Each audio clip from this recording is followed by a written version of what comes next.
Hi guys, greetings for the day. तो आज हम लोग बात करेंगे। This is not a current affair topic basically, but yes, this was in the news because of the styrene gas leak in Visakhapatnam. तो उस gas leak के reference में we will be talking about public liability insurance act 1991।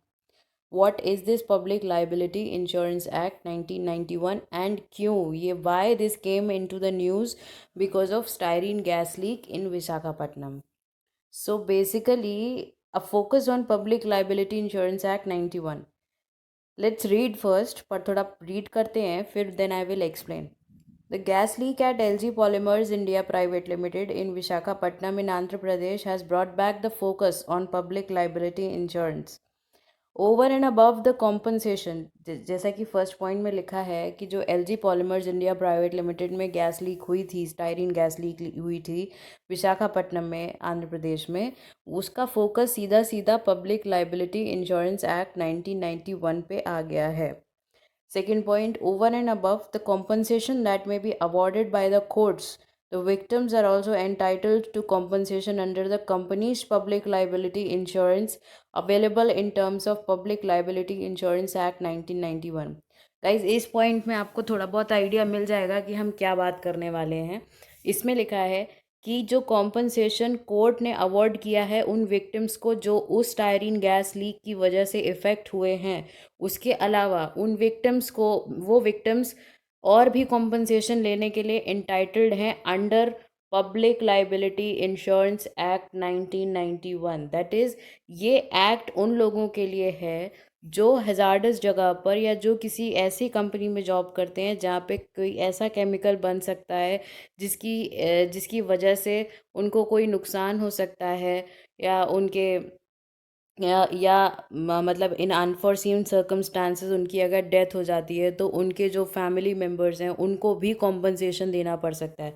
So this public liability insurance act 1991 is in favour of the victims which become, you're not victims basically, but people who become the victim to such hazardous situations in different companies. तो उस case में वो company जो होती है वो उन जो विक्टिम्स हैं उनको कॉम्पनसेशन देने के लिए लायबल होती है. This act is about that. What is public liability? Let's take a look. Now, simply put, public liability insurance policy covers a policyholder from claims from third parties for death or injury or property damage caused by hazardous substances handled in the factory. So it is the insurance policy जो कि which covers policy holder, जो कि policy holder को claim करने का right देता है third party से फॉर डेथ और इंजरी और property damage caused by hazardous substances held in the factory.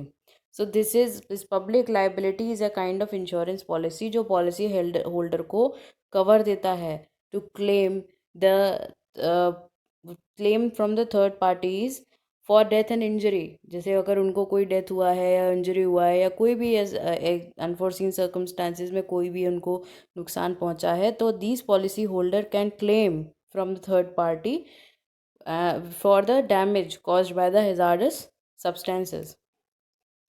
About Public Liability Insurance Act, let's read about it. The act came into being in the aftermath of Bhopal gas tragedy. If you remember, Bhopal gas tragedy हुई थी, उसके बाद इस act का formulation हुआ था in 1991. This law requires all enterprises that own or have control over handling of any hazardous substance. Please read.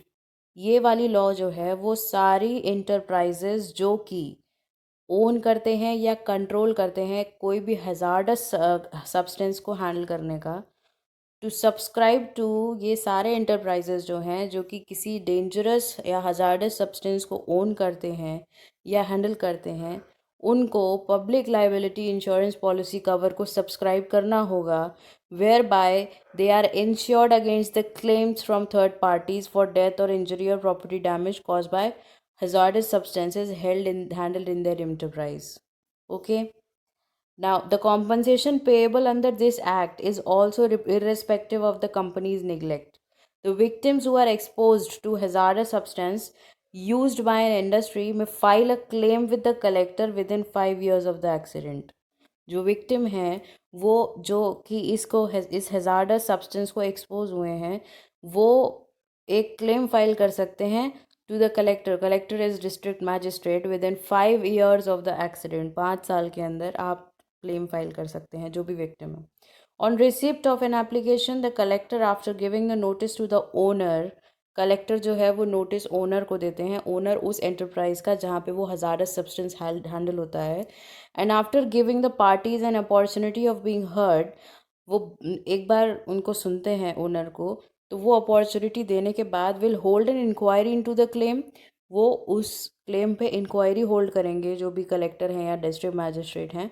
And may make an award determining the amount of relief which appears to him to be just.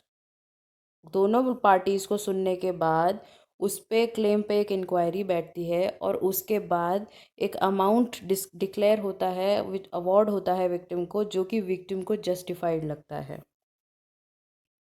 So this was about public liability insurance act 1991. So I hope आपको ये समझ आया होगा कि ये Bhopal gas tragedy के बाद में हमारा फॉर्मुलेट हुआ था.